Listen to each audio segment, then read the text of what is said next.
الحمدللہ والصلاۃ والسلام علی رسول اللہ وعلی آلہ وصحبہ اجمعین۔ سورہ یوسف آیت نمبر 7۔ اعوذ باللہ من الشیطان الرجیم، بسم اللہ الرحمن الرحیم۔ لقد کان فی یوسف واخوتہ آیات للسائلین، صدق اللہ العظیم۔ السلام علیکم۔ سورہ یوسف کی آیت نمبر 7 سے ہم کوئکلی آج ایک ریمائنڈر اپنے لیے ایکسپلور کریں گے انشاءاللہ۔ یہ آیت بہت انٹرسٹنگ ہے، مطلب اگر آپ سٹوری ٹیلنگ کی بات کریں گے نا، تو سٹوری ٹیلنگ جب قرآن میں ہوتی ہے تو اللہ تعالیٰ اس کو پہلے اللہ تعالیٰ کچھ اپنے کامنٹس دیتے ہیں، پھر اس قصے کو بیان کرتے ہیں، پھر بیچ میں انٹرجیکٹ کرتے ہیں، یعنی بیچ میں سٹوری کو روک کے اپنے کامنٹس دیتے ہیں، پھر آگے چلتے ہیں۔ یہ پیٹرن کافی جگہ قرآن میں ریپیٹ ہوا ہے، اور سورہ یوسف میں بھی یہ ایون تو Surah Yusuf it's one of the unique سورہ جہاں پہ سارا کا سارا یوسف علیہ السلام کا جو قصہ وہ ایک ہی صورت کے اندر ہے، وہ پھیلا ہوا نہیں ہے۔ ان لائک موسیٰ علیہ السلام یا عیسیٰ علیہ السلام یا ابراہیم علیہ السلام کے بارے میں مختلف جگہوں پہ بات ہوئی ہے، لیکن یوسف علیہ السلام پریٹی مچ ایک ہی جگہ ان کا سارا جو قصہ وہ ایک جگہ سمیٹ دیا گیا۔ لیکن اس کو بھی جب اللہ تعالیٰ نے نریٹ کیا تو شروع کی کچھ آیتیں اللہ تعالیٰ نے کچھ انیشیل اوپننگ ورسز میں کچھ کامنٹس کیے، اور ان کامنٹس سے ہمیں پتہ لگتا ہے اس صورت کے بارے میں، اس کے اطراف جو ماحول بنا ہوا ہے اس کے بارے میں، اور پھر ہمیں اللہ تعالیٰ نے ایک سین پریزنٹ کیا جس میں یوسف علیہ السلام یعقوب علیہ السلام کو اپنا خواب بتاتے ہیں۔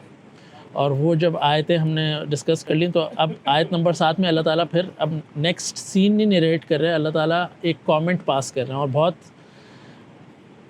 امپورٹنٹ کامنٹ ہے اس حوالے سے کہ اللہ تعالیٰ ہمیں ایک ریمائنڈر دے رہے ہیں کہ بیفور وی گو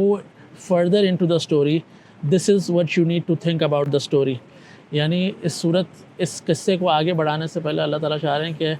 اس کے بارے میں ایک ریمائنڈر، ایک امپورٹنٹ چیز نوٹ کر لو۔ وہ کیا؟ لَقَدْ كَانَ فِي يُوسُفَ وَإِخْوَتِهِ آيَاتٌ لِلسَّائِلِينَ۔ اس کو اگر میں سمپل سے ٹرانسلیٹ کروں تو وہ یہ ہوگا کہ بے شک آلریڈی نشانیاں رکھ دی گئی ہیں، نشانیاں بیان کر دی گئی ہیں۔ کس چیز میں؟ فی یوسف و اخوتہ، یوسف علیہ السلام اور ان کے بھائیوں کا جو قصہ ہے نا، اس میں نشانیاں ہیں۔ کس کے لیے نشانیاں؟ للسائلین، پوچھنے والوں کے لیے، سوال کرنے والوں کے لیے، ایسے لوگ جو کچھ ڈھونڈ رہے ہیں، جو کچھ پوچھ رہے ہیں، جن کے پاس سوال ہیں۔ اور لقد سے مطلب ایک شیورٹی آ جاتی ہے کہ فار شیور آلریڈی ہیں، اور کانا سے یہ ایک پاسٹ کا ایک امیج بن جاتا ہے کہ یوسف علیہ السلام اور ان کا قصہ، کیونکہ بائبل کے اندر بھی ہے، ایون تو قرآن کا ورژن اس سے ڈیفرنٹ ہے، لیکن یوسف علیہ السلام ان کے بھائیوں کا قصہ اہل کتاب کے لیے نیا نہیں تھا۔ تو اللہ تعالیٰ کہہ رہے ہیں کانا اٹ ہیز بین پریزروڈ، اور the science have been there all along the history. وہ سائنس تھے، کس کے لیے ہیں؟ وہ لوگ جو سوال پوچھ رہے ہیں۔ یعنی سوال پوچھنے والے کوئی خاص سوال پوچھنے والوں کی طرف اللہ تعالیٰ اشارہ نہیں کر رہا، اللہ تعالیٰ نے اس کو بڑا اوپن اینڈڈ چھوڑ دیا۔ یا تو اللہ تعالیٰ کہتا ہے نا کہ قریش کے لیے، قریش کے لیڈرز والوں کے لیے اس میں نشانیاں ہیں، وہ لوگ جو اسپیشل منافق ہیں ان کے لیے نشانیاں۔ اللہ تعالیٰ نے اس کو بڑا اوپن اینڈڈ چھوڑ دیا کہ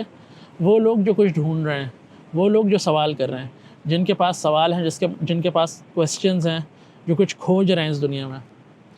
اور اس کا جو کانٹیکسٹ ہے، کیونکہ ہم قرآن کو کانٹیکسٹ سے ہٹا کے نہیں پڑھ سکتے، اس کا کانٹیکسٹ کیا ہے، جو ہم نے پچھلی آیتوں میں بھی جب شروع میں بات کی تھی کہ یہ صورت اللہ تعالیٰ نے نبی اکرم صلی اللہ علیہ وسلم کو اس وقت دی جب ان کی زندگی کا سب سے مشکل دور تھا، مشکل دور ان ٹرمز آف ان کی دعوت، کہ وہ جو لوگ تھے قریش کے جو لیڈرز تھے وہ ان کے خلاف اب سازشیں کر رہے تھے کہ وہ کسی طرح نبی اکرم صلی اللہ علیہ وسلم کو قتل کر دیں، اور نبی اکرم صلی اللہ علیہ وسلم کو جو لوگ فالو کر رہے تھے ان کو ہر طرح کا وربل ابیوز، فزیکل ابیوز، ان کو ٹارچر کر رہے تھے۔ یہ وہ والا دور تھا، اور اسی پورے دور کے اندر نبی اکرم صلی اللہ علیہ وسلم کی جو بگیسٹ سپورٹ تھی، ان کی وائف حضرت خدیجہ رضی تعالیٰ عنہ اور ان کے چچا ابو طالب، ان دونوں کا اسی سال انتقال ہوا تھا۔ تو اس پورے انوائرمنٹ کے اندر جو لوگ سوال کر رہے تھے وہ یہ، ایک تو قریش کے جو لوگ تھے وہ گئے تجارت کرنے، اور وہ یہودیوں سے ملے، اور انہوں نے کچھ ان سے سوال کیے کہ ہمیں یہ ایک آدمی ہے محمد صلی اللہ علیہ وسلم، ہم کہتے ہیں، وہ نہیں کہہ رہے تھے صلی اللہ علیہ وسلم کے جو کلمات ہیں، تو انہوں نے کہا کہ ہمیں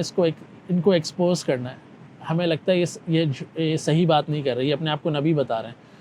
تو جو ان کو کویسچن ان کو پلاٹ کیا جاتا ہے، جو فکس کیا جاتا ہے کویسچن کے،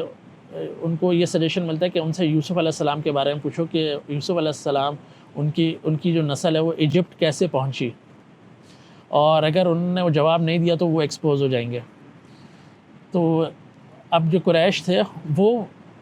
ان کی جو نیت تھی وہ ملائنڈ تھی، مطلب ویل انٹینڈڈ لوگ نہیں تھے. ان کو تھا کہ اگر لوگوں نے نبی اکرم صلی اللہ علیہ وسلم کی بات مان لی تو سارا کا سارا جو پاور ہے، پاور سینٹر نبی اکرم صلی اللہ علیہ وسلم کی طرف منتقل ہو جائے گا، اور یہ وہ کسی صورت برداشت نہیں کر سکتے تھے. تو اب ان کو یہ تھا کہ کسی بھی طرح میں نبی اکرم صلی اللہ علیہ وسلم کو ہرانا ہے. تو وہ بہت ایروگینٹ تھے نبی اکرم صلی اللہ علیہ وسلم کے بارے میں. they were insecure, they were jealous کہ اگر نبوت اترنی تھی تو ان کو کیوں ملی، ہمیں کیوں نہیں ملی، سردار تو ہم تھے، بڑے تو ہم تھے یہاں پر. ان کے اندر یہ ایموشنز ہیں، وہ انسیکیور بھی ہیں کہ ان کو ایسا لگ رہا ہے کہ نبی اکرم صلی اللہ علیہ وسلم کی پاپولیرٹی جو ہے وہ بڑھ رہی ہے، کیونکہ ایک سائلنٹ میجورٹی ہے جو ایگزسٹ کرتی ہے، جو ان کی بات مان رہی ہے. اور نبی اکرم صلی اللہ علیہ وسلم کے جو کیریکٹر تھا کہ وہ صادق، امین اور زبردست اخلاق، یہ ایک ایسی صفتیں ہیں کہ اس کو آپ اگنور نہیں کر سکتے. آپ تھوڑی دیر کے لیے پریٹینڈ کر سکتے ہیں کہ نو یہ مجھے امپیکٹ نہیں کر رہے، لیکن کوئی ایسی پرسنالٹی ٹریٹس اگر کسی انسان کے اندر ہوں گے، اور نبی اکرم صلی اللہ علیہ وسلم تو ہمارے لیے رول ماڈل ہیں، تو آپ امیجن کریں گے وہ کتنے ہائی لیول کے وہ فیچرز ہوں گے ان کے اندر. وہ پرسنالٹی اگنور کر نہیں سکتا تھا کوئی. وہ معصومیت، وہ انوسنس، وہ آتھینٹسٹی، وہ جینوئننیس، وہ سچائی، وہ کوئی اگنور نہیں کر سکتا تھا. تو وہ جو قریش کے لیڈرز تھے وہ بڑے انسیکیور بھی تھے. تو یہ کچھ لوگ ہیں اور ان کے پاس یہ سوال ہے کہ یہ نبی اکرم صلی اللہ علیہ وسلم ہی کیوں، ان کو پاور کیوں مل رہی ہے، یہ نبی کیوں بنے، ہمارا کیا ہوگا، یہ کہ سوال ان کے ذہن کے اندر ہے اور وہ ان کو ایکسپوز کرنا چاہ رہے ہیں. دوسری طرف نبی اکرم صلی اللہ علیہ وسلم کے ساتھ جو لوگ ہیں جو کہ حق پر ہیں، جنہوں نے بڑا لمبا ایک، جس کو آپ کہہ سکتے ہیں نا، ایک بڑی لمبی جمپ کی ہے. یہاں تو اگر آپ کے آج ہم کسی کو بتائیں نا کہ نبی اکرم صلی اللہ علیہ وسلم کی سنت میں یہ لکھا ہے تو ہمیں اس طرح سے بات کرنی چاہیے، قرآن میں یہ لکھا ہے تو اس طرح سے بات کرنی چاہیے، تو لوگوں سے یہ بات جرنلی ہضم نہیں ہوتی. لوگوں کو وہ چینج کرنا، حالانکہ سب مسلمان ہی ہوں گے، لیکن ان کو کچھ اڈیپٹ کرنا، کوئی نئی چیز جو کہ صحیح چیز اگر پتہ لگے تو وہ اس کو اپنی زندگی میں ڈھالنا بڑا مشکل ہوتا ہے. لوگ اس میں چلے جاتے ہیں، فرقہ پرستی کے اندر چلے جاتے ہیں اور دوسرے کو ملائن کرتے ہیں، القابات سے نوازتے ہیں. تو یہ جو نبی اکرم صلی اللہ علیہ وسلم کے جو صحابہ تھے، انہوں نے اپنا دین بدلا تھا. یہ لوگ سب بت پرست تھے ان ون وے اور دا ادر، اور ایٹ لیسٹ بت پرستوں کے خاندان کے اندر پیدا ہوئے تھے. اور ان کے لیے یہ ایک لیپ آف فیتھ تھا کہ انہوں نے سچائی کو فوقیت دی، اور جو باپ دادا کا دین تھا اس کو سائڈ پہ کر دیا، کیونکہ جو سچ تھا وہ ان کے جو اندر جو پیاس تھی، جو اندر اللہ تعالیٰ نے رکھی ہوئی ہے نا، ایک مورل کمپس رکھا ہوا ہے، جو گیج رکھا ہوا ہے، جو آپ کو بتا دیتا ہے یار یہ سچ ہے، یہ جھوٹ ہے، یہ صحیح ہے، یہ غلط ہے. انہوں نے اپنے دل کی جو گواہی تھی نا اس کو فوقیت دی اور نبی اکرم صلی اللہ علیہ وسلم کی بات مانی. اور جب ان کو ٹارچر فیس کرنا پڑا مکہ کے لیڈرز کی طرف سے، ان کو وربل ابیوز، فزیکل ابیوز، ان کو یہ ساری جتنی بھی امبارگوز تھے وہ سب فیس کرنے پڑے، تو ان کے ذہن میں سوال یہ تھا کہ نبی اکرم صلی اللہ علیہ وسلم اور ہمیں یہ فتح کیسے ملے گی، ہم تو نمبرز میں بہت تھوڑے ہیں، اور جو مکہ کے جو لیڈرز ہیں وہ تو ہمیں جان سے مارنے کے چکر میں، تو how is this going to end. اور جب کسی پہ ظلم کیا جائے،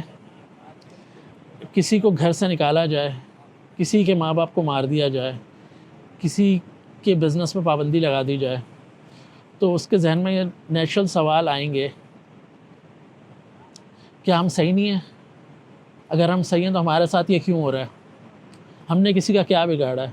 ہم تو صرف کہہ رہے ہیں اشہد ان لا الہ الا اللہ و اشہد ان محمدا عبدہ و رسولہ. ہم تو صرف یہ کہہ رہے ہیں، ہم نے تو کسی کا کچھ نہیں بگاڑا، تو ہمارے ساتھ یہ ظلم کیوں ہو رہا ہے؟ اور یہ ظلم اللہ تعالیٰ اگر ہر چیز پر قادر ہیں، ہر چیز پر اللہ تعالیٰ قدرت رکھتے ہیں، تو یہ ظلم اللہ تعالیٰ کیوں اجازت دے رہے ہیں یہ ہونے کے لیے؟ یہ پروسیس کیوں اس طرح ہو رہا ہے؟ تو ان کے پاس بھی کچھ سوال تھے. اور پھر اس پوری اس قصے کو اللہ تعالیٰ نے جب نریٹ کیا تو یوسف علیہ السلام کا جو قصہ اس میں ہم یہ دیکھتے ہیں کہ جو اچھائی ہے وہ کانسٹنٹلی مشکل کے اندر ہے، اس کو دبایا جا رہا ہے، ایک مشکل، دوسری مشکل، تیسری مشکل، چوتھی مشکل، اینڈ لیس مشکل، اتنی مشکل کہ وہ جیل میں پہنچ گئے اور سب کچھ سٹینڈ سٹل پہ آ گیا، کچھ بھی موو نہیں ہو رہا. اور پھر اللہ تعالیٰ ایسے حالات بدلتے ہیں کہ ریڈیمپشن آتی ہے، چیزیں بدلتی ہیں، رائٹ. تو اس قصے کو جب دیکھنا ہے نا تو جو لسٹ سائلین اللہ تعالیٰ نے اوپن اینڈڈ چھوڑا ہوا ہے نا، کہ جو بھی انسان سوال کر رہا ہے، بھلے انسان اچھا ہو بھلے انسان برا ہو، یوسف علیہ السلام کی طرح اچھا ہو یا ان کے بھائیوں کی طرح ملائنڈ ہو، یا تھوڑی دیر کے لیے ہی صحیح، کچھ عرصے کے لیے ہی صحیح، ایموشنل ڈس بیلنسمنٹ کا شکار ہو، یعنی اپنے ایموشنز کو کنٹرول نہ کر پا رہا ہو،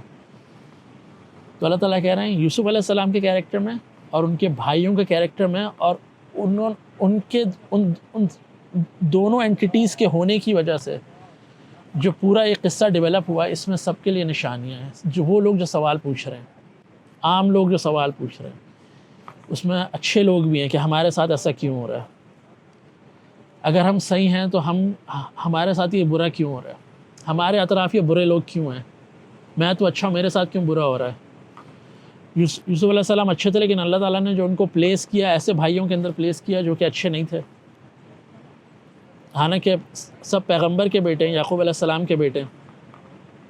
لیکن ان کے ایموشن ان کے قابو میں نہیں آ رہے، وہ جیلسی اتنی بڑھ گئی کہ دے کی ناٹ کنٹرول اٹ. اور آن دا فلپ سائڈ ان کے بھائی جن کے اندر یہ ایموشنز ہیں، جو انسیکیور ہیں، اور انسیکیورٹی کے اندر انہوں نے ایک ڈرٹی پالیٹکس، ایک چال چلی. اس چال کا انجام کیا ہوا؟ تو یہ جو ڈرٹی پالیٹکس ہوتی ہے انسیکیورٹی کی حالت میں ہوتی ہے، ایک دوسرے کو نیچا دکھانے کے لیے ہوتی ہے، یہ خود لائم لائٹ میں آنے کے لیے، دوسرے کا کریڈٹ ختم کرنے کے لیے جب ہوتی ہے، تو وہ کس طرح انفولڈ ہوگی ایونچولی اس دنیا کے اندر. اللہ تعالیٰ یہ بتا رہے ہیں، اللہ تعالیٰ بتا رہے ہیں کہ آپ برے سے برا کام بھی کریں گے لیکن آپ کو سکون نہیں ملے گا، کیونکہ ایونچولی اللہ تعالیٰ اس کو انفولڈ کریں گے. آدمی کو مرنے سے پہلے اس چیز کا احساس ضرور ہوگا کہ اس نے غلط کیا ہے سب کچھ.